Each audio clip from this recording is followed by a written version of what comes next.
China's economy is in trouble. It is grappling with a property sector downturn, youth unemployment, aging population, and superpower rivalry.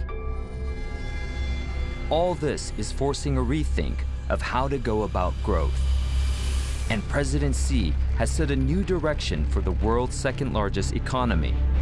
He has tasked the country to focus on what he calls new quality productive forces. 发展新质生产力，要发展战略性新兴产业，布局建设未来产业。This economic growth strategy marks a new era in China's development trajectory.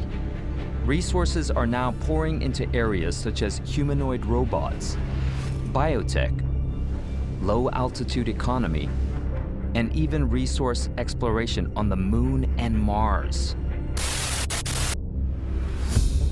The rise of Chinese AI chatbot DeepSeek has taken the world by storm. But it's part of a wider trend. Chinese apps are rising up the charts around the world. TikTok, CapCut, Shein, Temu, to name a few. And it's not just on our phones. China is becoming dominant in many other areas of tech. Look at cars. It's overtaken the previous epicenters of motoring, selling more than any other country thanks to hit electric car makers like BYD. A lot of this success comes from China being the world's biggest battery maker now too. And solar panels. And cheap manufacturing. So, Beijing needs a replacement, and is focused on creating a high-tech, clean, lucrative, and sustainable one. You're looking at creating new energy like solar panels or batteries, or building semiconductors, biopharmaceuticals, you're looking at AI. All industries the world's major economies want a piece of, and will compete for control of. It's crucially important for China's ability, potentially, to overtake the United States as the world's biggest economy and most potent geopolitical force. In the 21st century, wars are no longer just fought with weapons. They're fought with algorithms, data, and the power of artificial intelligence. The United States and China are locked in a high-stakes battle for AI supremacy, a war that could shape the future of global power, economics, and national security. Some experts say this AI race is worth over $10 trillion, but the real prize is control over the future itself. Taiwan is undeniably the reigning giant in the semiconductor industry. Their local companies, such as Taiwan Semiconductor Manufacturing Company, TSMC, have established the island as a crucial player in the global tech supply chain. As of 2022, Taiwan is responsible for more than 60% of the global foundry market, with TSMC alone accounting for nearly 54% of the world's total chip production. This success has led the entire island to become one of the world's most successful and richest economies. This question comes from Rohit Bellani. Berkshire bought a substantial position in Taiwan Semiconductor, and contrary to its normal holding timeline, sold almost the entire position within a few short months. While you cited in a CNBC interview that geopolitical issues were the catalyst, these issues were seemingly no different when you acquired that stock. So what else, if anything, changed in those few months and prompted the firm to offload close to $5 billion worth of Taiwan Semiconductor shares? Taiwan Semiconductor is one of the best managed companies and important companies in the world. And there is not, and I think you'll be able to say the same thing 5 or 10 or 20 years from now.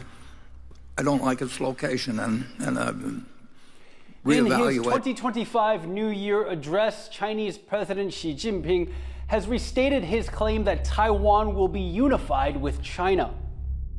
两岸同胞一家亲，谁也无法隔断我们的血脉亲情，谁也不能阻挡祖国统一的历史大势。 AI runs on chips, and right now, the most advanced ones are made by companies like NVIDIA and TSMC, based in Taiwan. The US has imposed strict sanctions to limit China's access to cutting-edge chips.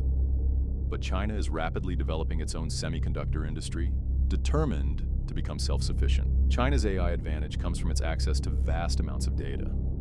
With over 1 billion people in state-controlled internet services, China can train its AI models on a scale the US can't match. But the US still leads in innovation and research.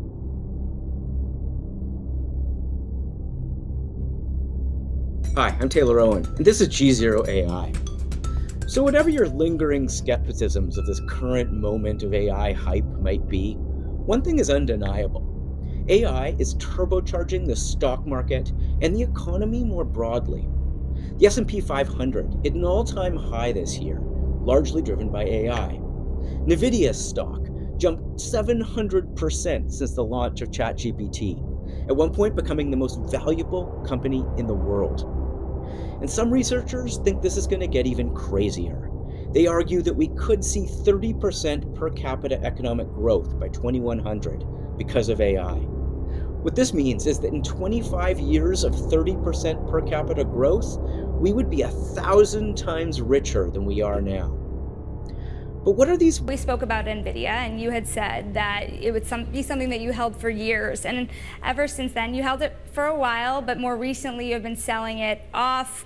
How much do you have left of it, and why have you been selling? Can you see yourself getting back into it again? I've made so many mistakes in my investment career. One of them was I sold all my NVIDIA, probably in somewhere between 800 and 950. I think it's 1,300 on that stock now. You own none today? I own none, and I own none the last 400 points. It was a big mistake. In terms of AI, and by the way, when I saw you at that conference, which was 18 months ago, I fully expected to own it for years, but I think it was 300 and change. And as I also said at a media interview, I'm not Warren Buffett. So I thought I was going to, but what changed is it tripled in a year, and I thought the valuation was rich. We are big long-term believers in AI, and there's still many ways we're playing AI, particularly the infrastructure that's been built out to support the power needed. And yes, I think NVIDIA is a wonderful company, and were the price to come down, we'd get involved again. But right now, I'm licking my wounds from a bad. Last week, I signed an order revoking Joe Biden's destructive artificial intelligence regulations so that AI companies can once again focus on being the best, not just being the most woken. Today and over the last couple of days, I've been reading about China, and some of the companies in China, one in particular, coming up with a faster method of AI and much less expensive method. And that's good, because you don't have to spend this much money. I view that as a positive, as an asset. So I really think if it's fact and if it's true, and nobody really knows if it is, but I view that as a positive because you'll be doing that too, so you won't be spending as much and you'll get the same result, hopefully. The release of deepseek AI from a Chinese company should be a wake-up call for our industries that we need to be laser-focused on competing to win.